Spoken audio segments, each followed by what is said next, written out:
So I'm gonna be taking you through my routine, that what I do before in preparation for my sprints, and we're gonna be tackling this hill right here, hopefully for 10 rounds if it doesn't start raining.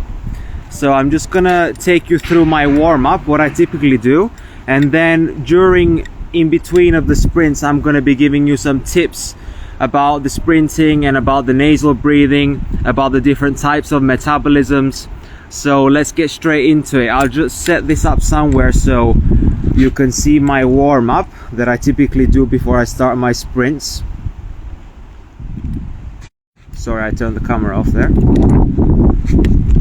So I'll just do my warm-up here real quick. So I always like to start my warm-up with some spinal waves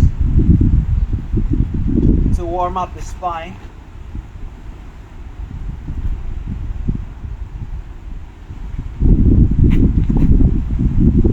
And some side bends. And then I like to do a couple of frog squats.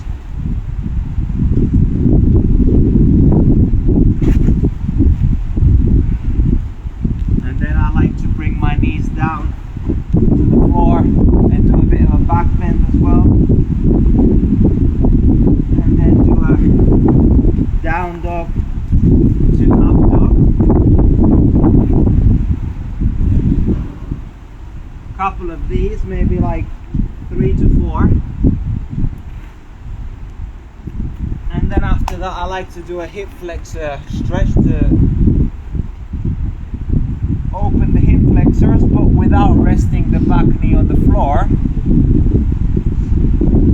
And then the other side. And then I just like to shake it about side to side, jump up and down, and that's basically it for the warm-up. So it's pretty simple, you know. It took me literally less than a minute to warm up. If you know what you're doing and you just run through all the joints of the body, especially when you start by warming up the spine, it's pretty incredible. I'm so grateful that the sun is coming out because it's so cloudy today, and it's quite cold actually, so I'm kind of doing like cold exposure at the same time.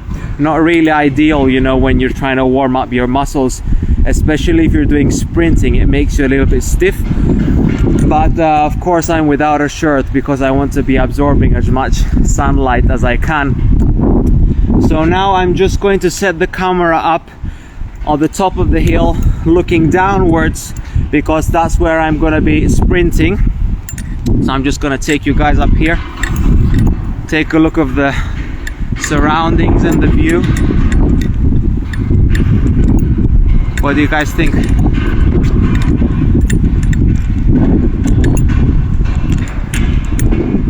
So what I'm gonna do now, I'm gonna do a few warm-up sprints up the hill before I, you know, reach my top speed sprints, and I only start counting the number of my sprints once I've done maybe 1 or 2 rounds of the warm-up. So we'll flip the camera back around. So here is my sprinting hill. It's approximately 50 meters, I would say. So I'm just gonna begin, and then in between of the sprints I'm going to be talking to you guys about different interesting topics which you may find useful.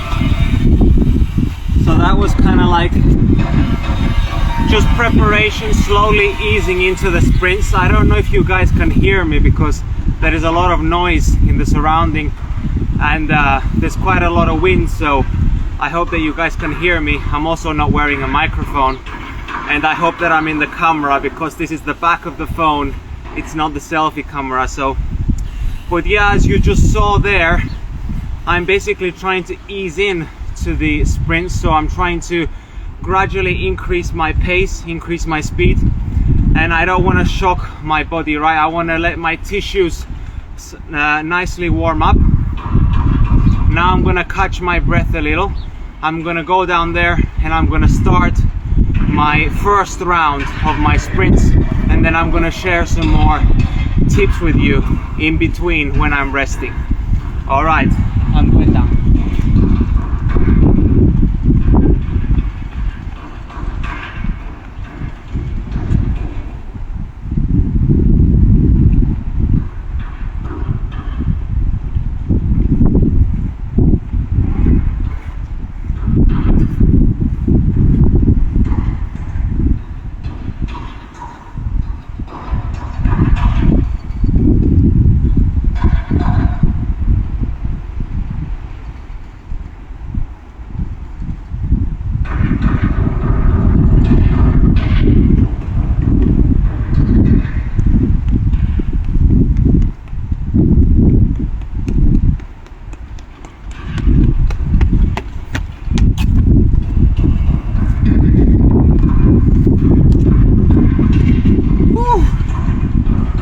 Round one. I'll catch my breath first and then I'll talk to you guys.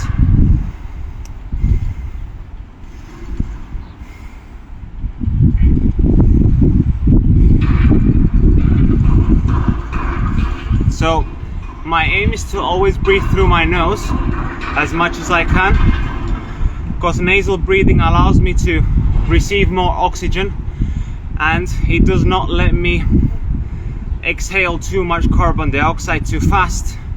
If I lose too much carbon dioxide too quickly, I'm not able to utilize the oxygen that or the air that I'm actually breathing in. So when I breathe, I want to be able to extract that oxygen from the air, and then I want to be able to release it into my I want to release it from the red blood cells so it can go into the body, so it can be used, uptaken by the cells. But if I exhale too much through the mouth, or if I mouth breathe when I'm running and sprinting and also during my recovery, I'm actually decreasing the amount of CO2 inside of my body, and so my oxygen cannot be released. And so this is why nasal breathing is so important, because it also influences which metabolism we are actually using, and I'm going to talk to you about that after this next sprint. So now is round two. I'm getting ready, I come back and I talk to you more.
That's round two done as well.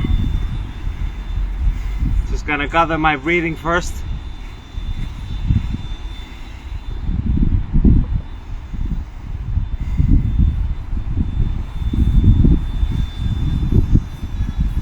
One beautiful thing that happens with nasal breathing is that your ability to recover is incredible. So right now it just took me maybe 5-6 breaths maximum of slow inhales and exhales.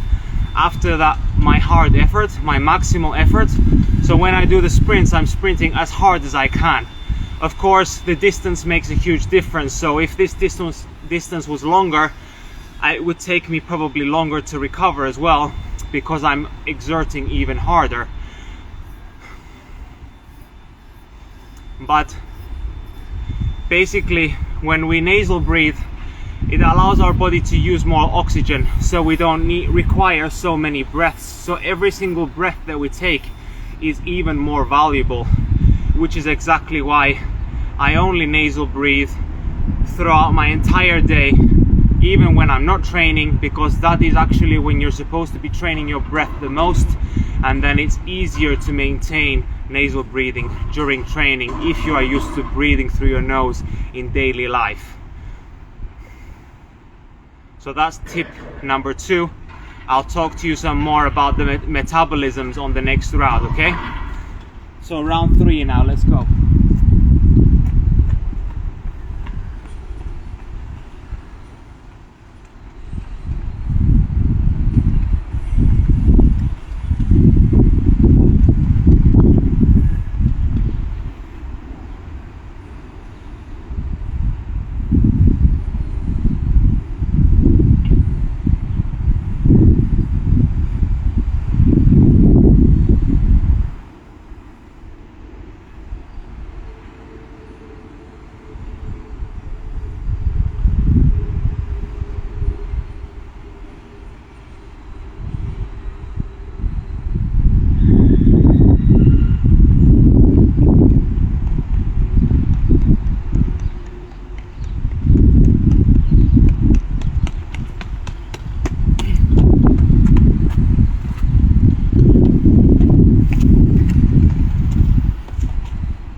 So we're back.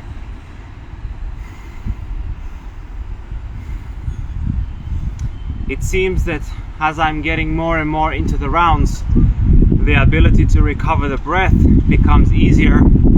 I also attribute that to the fact that I'm getting an increase in nitric oxide, and so that's causing vasodilation in my blood vessels.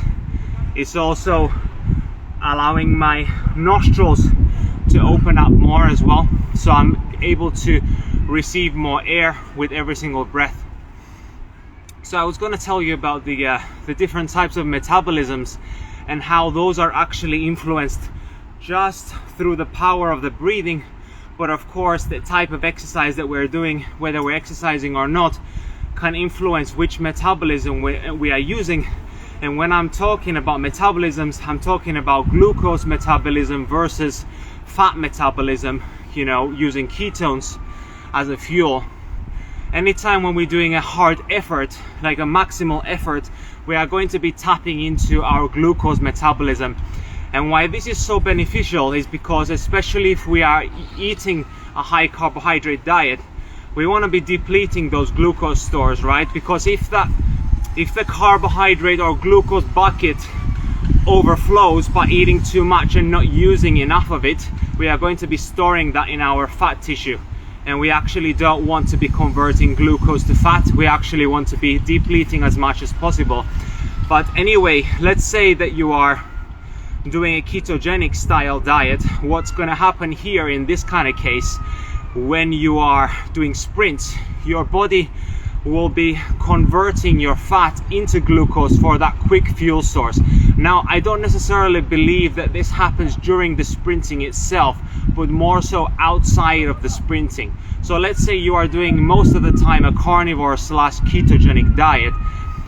The body will be obviously producing or making some glucose from the fats and the proteins that we eat, because glucose is actually required for these times of intense effort, because that is like the quick fuel source that the body is able to utilize in times of danger, in times of threat, in times of fight and flight. And what am I doing here? I'm literally doing fight and flight. And so this is now tapping into my glucose metabolism. So another thing that I forgot to mention was about the breathing is, obviously when you have the presence of oxygen, you are in fatty acid, you are in aerobic metabolism, and that is when we are using fat as a fuel. When oxygen is absent, Then we have anaerobic metabolism, and that's when our body is using glucose. Okay, so this is again why it's so important to breathe through the nose. That allows you to tap more into your fatty acid metabolism. However, when we are doing extremely hard effort, that automatically puts us into anaerobic metabolism. So time for round 4.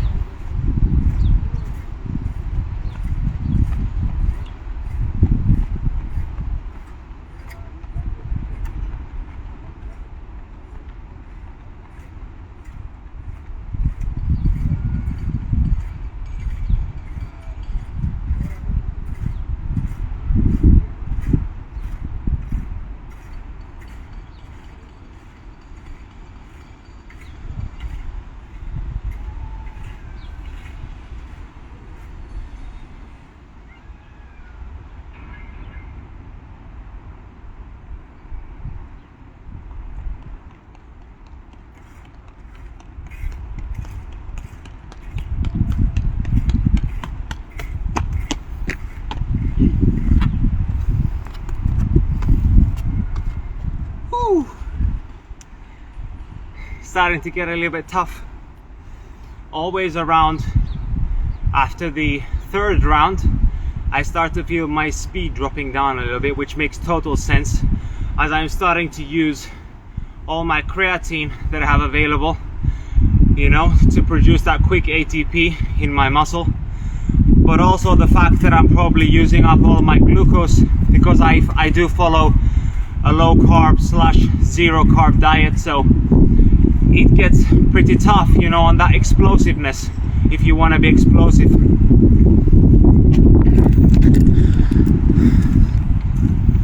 So I thought I'll flip the camera around in case any of you guys have any questions. If anybody has any questions, just drop them in the chat and I'll try and answer them in between of my sprinting rounds.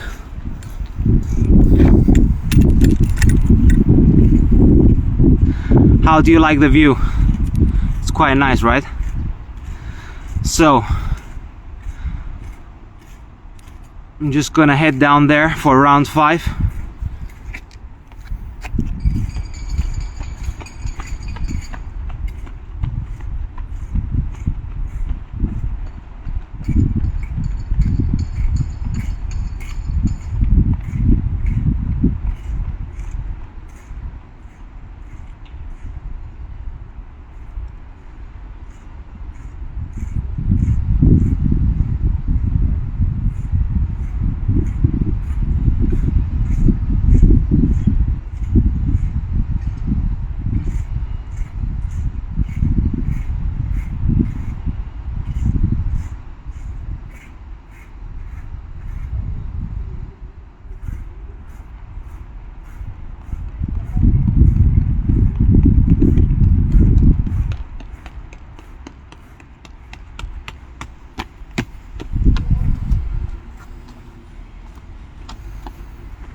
Five down, 5 to go.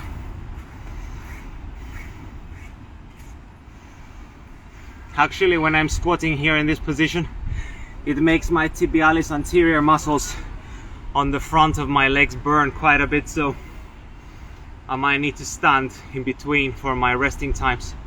Because as you can imagine, when you're doing sprints, you have to dorsiflex your foot, so that means that you need to lift your toes up as you are in the flight phase, so that the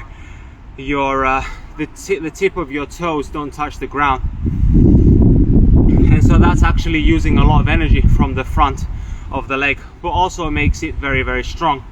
So that's one beautiful thing which I love about sprinting, is that it's such a holistic movement. It's probably one of the most human movements that we can do. You know, if you think that running and sprinting is not for you, it's just because you haven't given yourself the opportunity to build into that movement pattern, because we have become so disconnected from, you know, our environment and our true essence as human beings.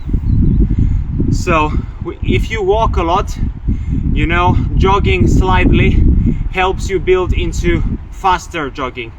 Once you're jogging, then you're able to run. Once you're running faster, then you're able to sprint. Sprinting is basically walking, but like way more extreme, right? And basically when you move your entire body in this way, in the maximum, with the maximum effort, literally everything inside of your body is working. There's not a single muscle in your body that's not working when you are sprinting. And this is why sprinting is the ultimate human movement. Okay, time for round 6.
Okay, we're more than halfway there now, so only 4 more sprints to go.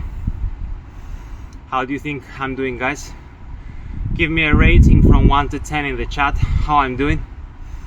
I appreciate your honest feedback. I'm always aiming to improve myself, so if anybody has any feedback or tips on my sprinting technique, or in general, you know, how you think I'm doing, I would greatly appreciate your feedback.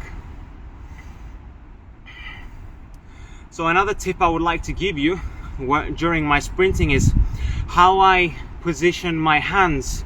So what I do to my hands during sprinting. So you probably see a lot of people who sprint with their hands open, and that's okay, but you want to understand that the fascial system, which is your connective tissue system, is wrapped around every single muscle in your body and joint and so on.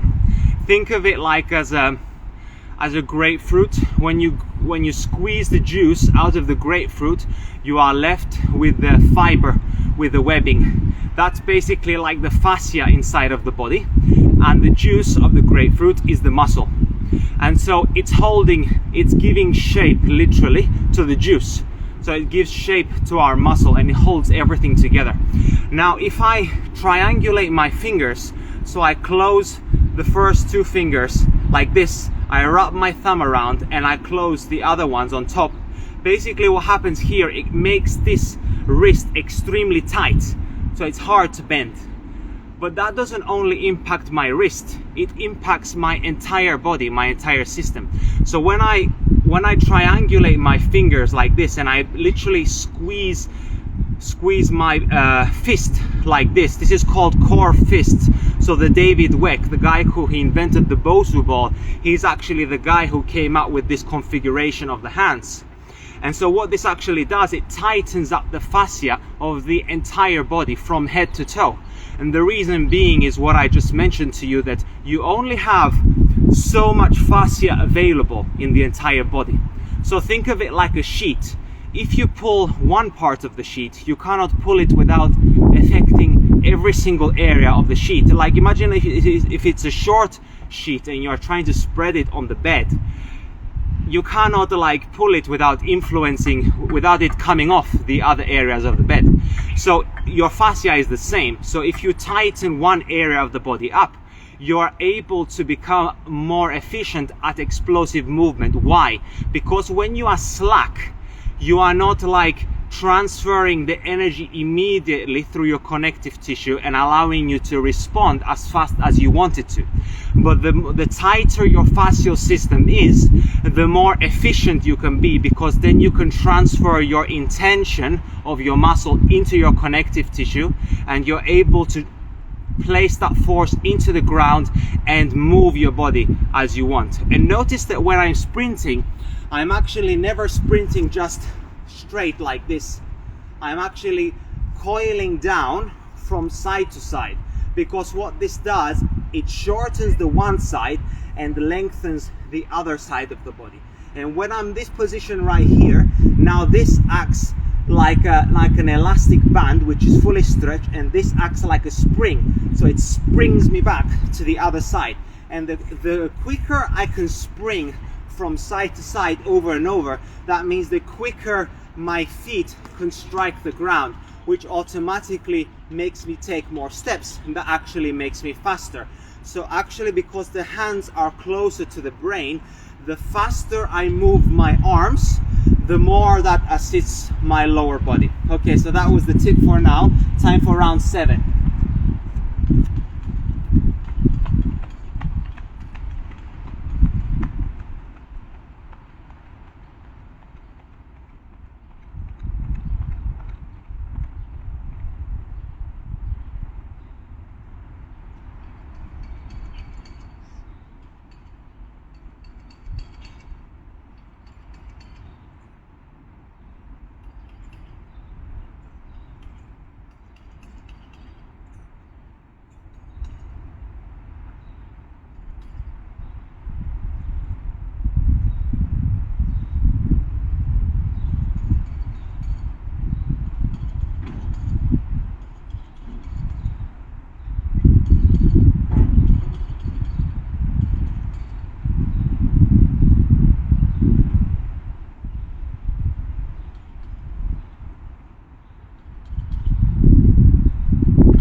Now this coiling motion from side to side like this becomes increasingly important as I start to get more and more tired, because when you're coming up a hill, if you've ever walked up a hill, you will notice that when you walk, you don't just simply walk straight, you sway from side to side like this.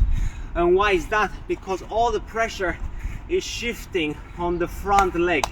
This is giving you a greater base of support, so your center of mass is moving over the leg where you have most balance. If I'm over here, my balance is lost. If I'm over here, I have greater balance because I'm coiled here and I'm lengthened here. And then this is allowing me to shift my weight over to the other side. So I also wanted to talk to you guys about the importance of wearing barefoot shoes, or in general being barefoot as much as possible. Well, as you can imagine, everything that I teach and preach through my page is about living an ancestral lifestyle, or living as close to being human as possible. A lot of our modern day interventions or modern day living is very unhuman, so it takes us away from being human. When you are walking, sprinting, exercising, or just being with regular shoes, you are teaching your body to be disconnected from the ground. Now, I'm not telling you that you should go and sprint and walk and run with barefoot shoes, but I'm just telling you why it's important. You need to make your own decisions, because people have gotten injured by going from wearing very cushioned shoes to going straight to barefoot and running. That is totally the wrong approach. You should condition your body slowly over time to be able to tolerate being barefoot. And it's kind of crazy to think that we have to condition our body to being barefoot, even though that is like the primary state that our body should be in the first place, right? Because when we are born without shoes. We are not born with shoes on. That means that our body is designed to be connected to the ground through the electromagnetic field of the earth, the Schumann resonance. So we get the benefits of grounding, and not only that, when our bare feet are in contact with the ground, now we have more information coming to our brain about the environment. So our body now feels more safe because it knows what to expect based on what it's feeling from the ground. So that means the structure of the ground, how hard or how soft it is, the temperature of the ground, also like, is it like, you know, is it stable environment on all of this? And my muscles respond accordingly to the environment because my feet now are able to give quicker feedback to my brain about the environment, and therefore I am able to reduce my risks of injury because my body can react quicker. When I wear thick cushioned shoes, especially for running and sprinting, now I'm delaying the time, the response that is coming from the feet up to my brain. Because remember that the foot has over 200,000 nerve endings.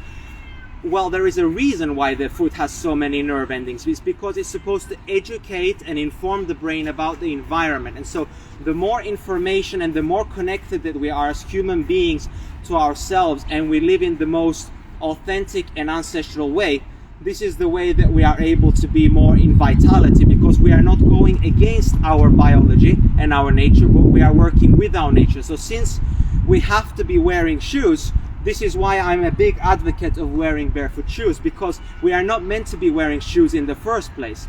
But because even I am out of condition being barefoot, like if I run on here without shoes, probably my skin would get torn under my feet.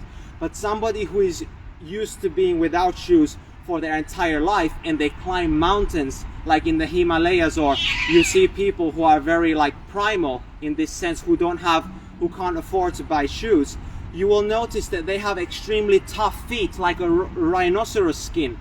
But that's actually not a bad thing, because that means that you can tolerate very harsh environments. Anyway, time for round 8.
You've probably noticed that I started to slow down quite a bit now. That was round 8 for everybody who is joining just now of my live sprinting session. I'll be posting this on my YouTube channel as well, so if you missed it here on Instagram, I'll be posting the full thing over on my YouTube. So make sure that you are subscribed to my YouTube channel for movement inspiration, empowerment, and education. So I'm just gonna catch my breath now. I've only got 2 more rounds to go, and that's the end of my sprinting session. I dropped a lot of good information in here, so make sure to watch it over on my YouTube. How do you guys like the view?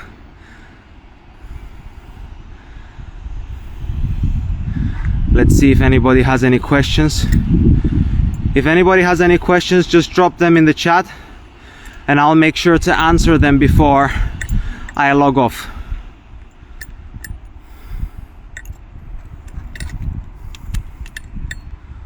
All right.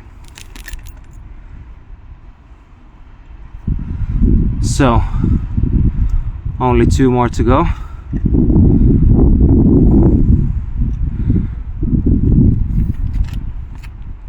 So yeah, like I also wanted to tell you guys about fat loss and the relationship it has to do with resistance training and sprinting in general. So anything that allows our body to utilize our glucose metabolism, so it's like the hard effort, the hard exertion, which is actually allowing us to tap into anaerobic metabolism, is going to be depleting our glucose storage in the body.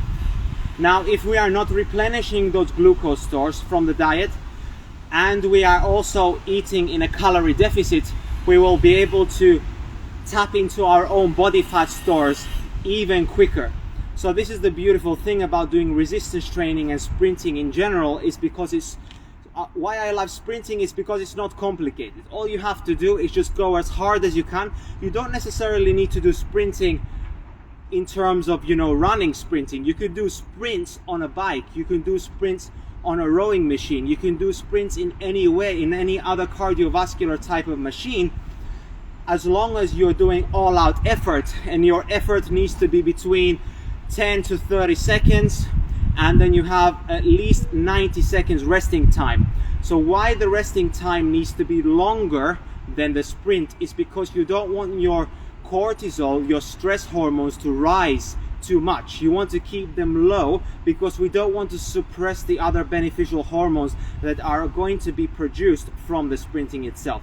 Okay, now time for round 9, and we're almost there.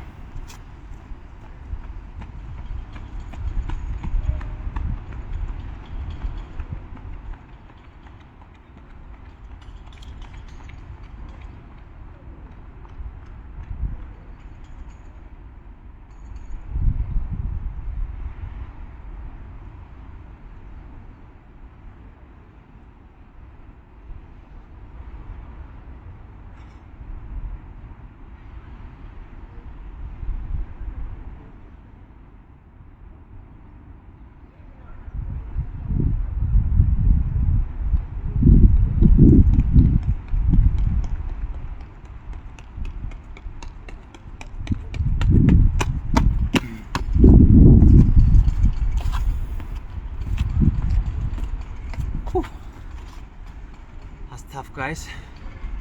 Almost there. One more round to go now, and we're done. Once I'm done with the sprints, I'm gonna take you through my cool down routine as well. Θέλεις να περάσεις?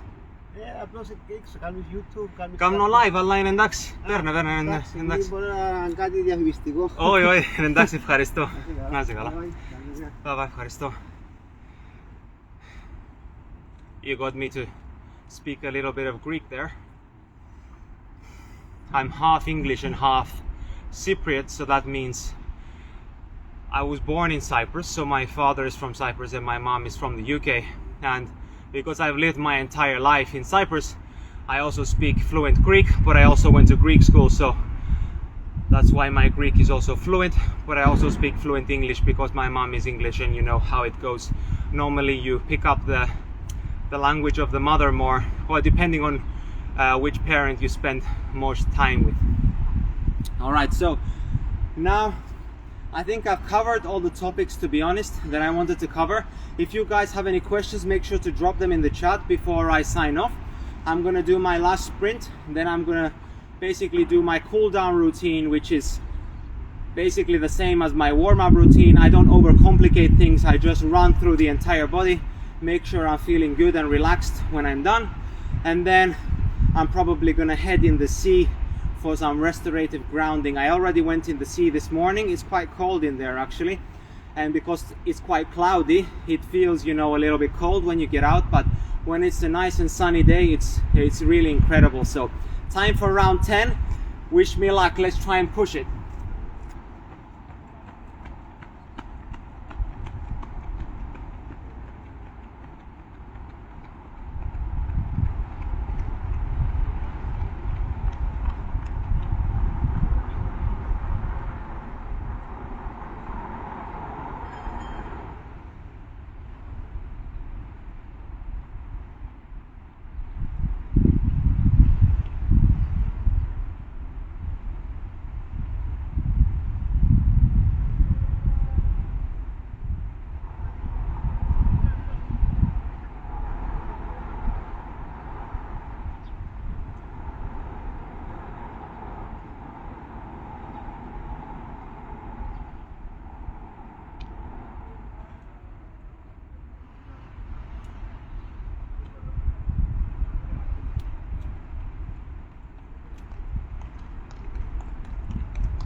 That's it, guys.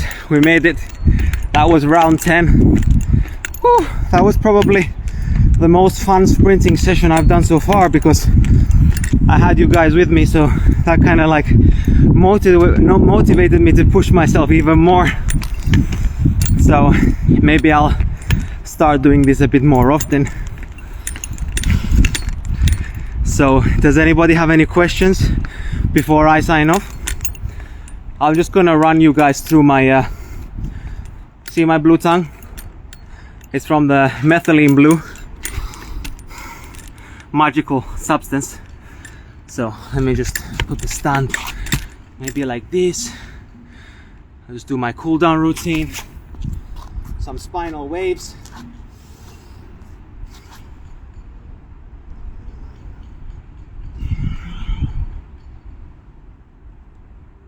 Some side bends, squatting down, taking, back bend,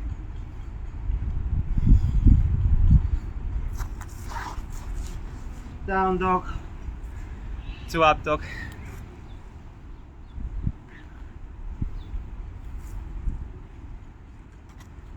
and of course hip flexor stretch. We can't leave that one out.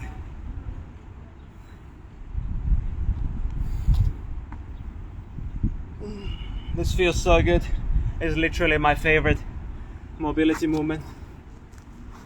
I like to shake it off a little bit like this. And that's it, guys. Thank you so much for joining me on this journey. I hope that you guys enjoyed it. Make sure to subscribe to my YouTube channel. I'll be uploading the full episode on there. This was approximately what's the time right now? Probably 30 minutes or something like this, so you can just skip through the boring parts and watch the educational parts. So big love to you all, take care and have an awesome Friday.